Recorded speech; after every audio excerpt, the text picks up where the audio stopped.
Welcome to Blue Chip Now, the podcast that gives you insider access to content that we tailor specifically for our clients. Whether you're climbing the corporate ladder or just seeking smart, efficient intel, we've got the answers to your most pressing financial questions.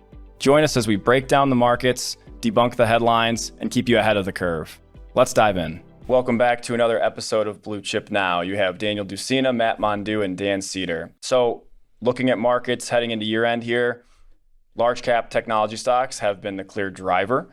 And so we're going to talk about just that. We want to unpack some recent moves in Alphabet, what's going on underneath the surface, as well as a recent regulatory appointment, the FTC. We want to talk a little bit about what a change there could mean for this sector going forward over the next year and beyond. So Matt, let's start off by talking about one of the kind of stalwarts in large cap tech, Alphabet, formerly known as Google. So Google had a pretty good week last week. Stock was up. A couple different market moving notes for Google. So number one, they discussed this new supercomputer, or quantum computer, I should say, correct verbiage, Willow, which is pretty outstanding technology. It sounds pretty cutting edge. Really, this stuff is science fiction at this point to some degree, where they're using quantum mechanics to perform calculations at speeds that traditional computers can't even come close to touching. So, the implications for this could be pretty large as we have more and more data in this world, and there's more and more data to crunch, and the time to crunch that data can be, in moments versus years in some cases. In layman's terms, what does that mean? What's the result or the output from a computer this sophisticated? Yeah, a great question. So, and I wish I was probably sophisticated enough to speak in a layman's terms. I don't know if there are layman's terms for this. In a nutshell, one practical application, let's say, could be there's a tremendous amount of data in the healthcare industry. And this quantum computer could crunch all of the available data and help either pharmaceutical manufacturers or the healthcare system function more efficiently. They can detect problems that could arise before they will. They could perhaps lead to better diagnosis just because of the data that they're able to crunch from historical precedents or historical observations. The speed at which quantum computing can solve problems is the biggest piece of importance to it relative to just any other computer, if you will. So if you think about crunching that large big data healthcare segment data set, it might take a normal computer, let's just arbitrary say 5 minutes. It could take a quantum computer, 5 milliseconds.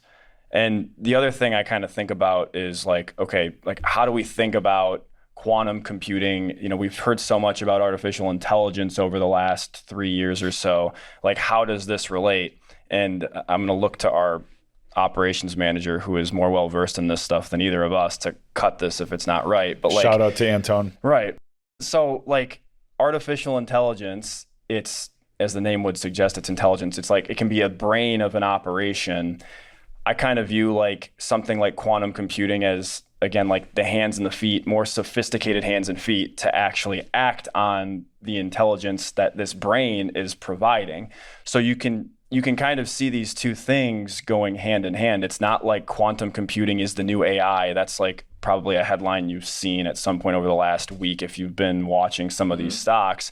Really, I think it's more a matter of we're starting to get more sophisticated on the artificial intelligence front. With that comes a boatload of additional data.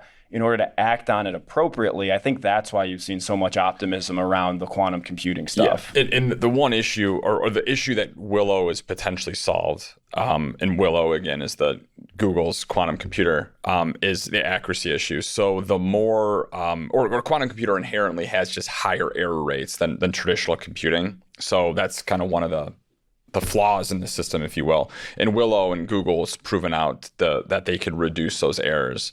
So, it could be groundbreaking. I mean, this will be something that plays out over the coming years. But that was one thing, from a Google standpoint that really shot the stock up, set it to all-time highs. So good news for Google. People think about I guess I'm just envisioning how someone would think about like a quantum computer. And I know this is, how I thought about it. They're massive, right? Like you think of like IBM Watson from like the 90s or whatever, and it's like it takes up an entire room. The quantum computers today, they're still very large, but I think what most people don't understand is that they're large because nearly all of that space that comprises this computer is actually space to cool down the quantum computer because, again, technologically, I can't explain this to a high degree, but the quantum computer needs to be as close to 0 Kelvin as humanly possible, right? So again, I'm looking to Antone, our resident expert in things that are more sophisticated than the stock market. So I just think that's really interesting. Like, if this were to take hold, there obviously are a number of tertiary industries. You think about suppliers that could be impacted. There's also the current kind of space right now. You've got obviously your Alphabet that we talked about. There's also a lot of smaller companies that have some intellectual property and are meaningful players in the space. But I think to scale an opportunity like this, there's no way that a really, really small company, given the resources that some of the bigger firms have, are going to be able to do. So that kind of parlays into this second part of the discussion related to the Federal Trade Commission. We got some news last week related to the previous head of the FTC, new era coming in, and what that can mean for big tech. And I will take, a half step back. I think, and Dan, maybe this is a good question for you too, before we transition to FTC. What does this say about the market? Like, what I find so interesting is Google's up, nearly 8% last week on this announcement of Willow. And it just continues to suggest to me that risk is still on in the market, right? We're past the election. To a large degree, Trump policies have been priced in, but this is just the market's appetite for risk. Yeah, I don't think a stock like Google continues to advance at this pace if Armageddon is around the corner. So I don't think you see risk assets like Bitcoin continue to rise higher and higher if Armageddon is around the corner. So to a certain degree, everybody thinks because the market goes up, it has to come back down. We talked about how that can be digested through consolidation, but there is very much a risk appetite right now in the markets, and there's a lot of cash on the sidelines, and we're in an easing monetary cycle. There are a lot of reasons to be bullish, and I think this is a reflection of a bullish appetite. Yeah, and that was what was really interesting to me, outside of the technology, was the market's acceptance or the reaction to the technology, which I found so interesting. What's funny, though, is when I think of data and the advantage that big companies have when they have data on consumers, Walmart, whoever, Amazon, Visa, what a disadvantage to the small company that doesn't have the resources to collect the data. And the future is data. And so now you have data, you have the computing and the ability to work with that data. The sky is the limit. It'll be really interesting to see where this goes. But what I find fascinating about the markets is even though the risk appetite is there, you're really not seeing it as prevalent. It's not as prevalent in the small cap space. You're seeing it still express itself in some of the biggest companies out there that have the largest market caps. Apple on the brink of $4 trillion in market cap. So Google, all the companies we've been talking about. And maybe that's a great transition to the FTC. And so the FTC chair under Biden's Lena Khan, she was pretty, relatively speaking, aggressive going after large cap technology, particularly Google for some antitrust. There's even the thought where Google have to spin off Chrome and actually break that out. And there was maybe some chance she could stay with the new administration, but that's kind of that thought is ended. Trump has chosen FTC current commissioner Andrew Ferguson as the next chairman. And I found his comments really interesting. He said on Tuesday on his X account or Twitter account, at the FTC, we will end big tech's vendetta against competition and free speech. So they're going to go after big tech in a little bit different way, and probably not the same way that lean economists going and go after it. And that's going to be a bit of a sea change. So it's going to be interesting. They're going to focus much more on free speech, but they're seemingly going to allow these companies or not necessarily worry about how big they're getting. Yeah, and I think you can clearly see that the market appreciates that, as it should. The whole idea behind like some of the breakups, I think it's warranted because of the amount of control and power that some of these firms have today. I mean, we just talked about Alphabet from the perspective of quantum computing. I mean, that's like de minimis to their business right now relative to some other things, but it's just kind of evidence of how the big keep getting bigger. Mm-hmm. Now, I mean, I would say it's kind of a double-edged sword because although you've kind of eased some of that pressure in terms of ability to buy certain firms and expand in certain ways, that was previously evident under Lena Khan, the whole idea behind locking down on something like free speech, I think that holds a lot of weight. And it's going to be really interesting to see how that does affect someone like Alphabet, whose search is a massive component of their revenue. Even, I mean, you have the Apples of the world who are, arguably the largest conductor of speech, right? I mean, in terms of how you access information, Apple has, for anyone that uses Apple hardware, they have a monopoly on how they present information to you. Mm-hmm. Like conceptually, I can see where the head of the FTC can attack these different businesses from multiple different angles. So, I'm not going to say that it will inherently be a hurdle for the businesses, but the more time and effort you have to devote to kind of fighting off some attackers, if you will, in this case, a regulatory body, the less time and effort and resources you can spend on expansion. So it's not like it's, just free and clear from an FTC perspective, but it's an interesting pivot for sure. To me, it's amazing to see the transition over the decades from that the U.S. has experienced from manufacturing to services. And when you think about the consumer, 70% of GDP is consumption. 70% of consumption is in the form of services. And it makes me wonder as the economy is shifting, as the construction of the economy has shifted here, does that take the potential for recession off the table? The idea of the inventory build and the manufacturing recessions, I think in the last 75 years, there have only been 2 recessions in the services sector, and that was during a pandemic and a financial crisis, 75 years. And so as the economy shifts and evolves, I'd be curious to get your take on that.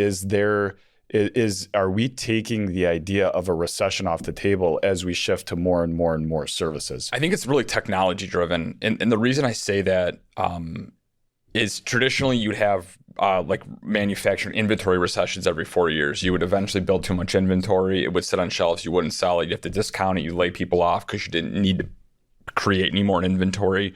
You'd have a normal business cycle recession. I think as data gets better, companies are, you even saw probably the negatives of the just-in-time inventory during the pandemic, where there weren't things on the shelves because we were so efficient from a supply chain standpoint. But I think that's a big reason too. So manufacturing still exists, but the efficiency at which we deliver products is interesting. I mean, I always think of the example: you think you're going to go buy a snowblower come March. There's no snowblower. They're not discounting snowblowers. They're not sitting on the shelves. They're ordering exactly what they need for the season, and there's none come March. And I just find that fascinating. Yeah. Well, I can give kind of a supporting piece of evidence to what you're talking about, Dan. And the United States, I would say, is more or less a leader, if not the leader, in technology services, right? I mean, you see a lot of the innovation coming from here. And so the reason I say that is because technology has become so ingrained in our lives that it's imperative, right? So, okay, you have not just domestically, but internationally, folks relying on this critical service. I mean, if I was going to look at a company, what's the ideal setup for a company, in terms of, hey, this looks like a really good business to invest in? Well, I mean, if I have really good visibility into revenue and profitability for years and years to come, that seems like a pretty interesting investment to me. You're going to tell me that we're going to have underlying economic pressure, but this business isn't going to falter? Well, that's interesting.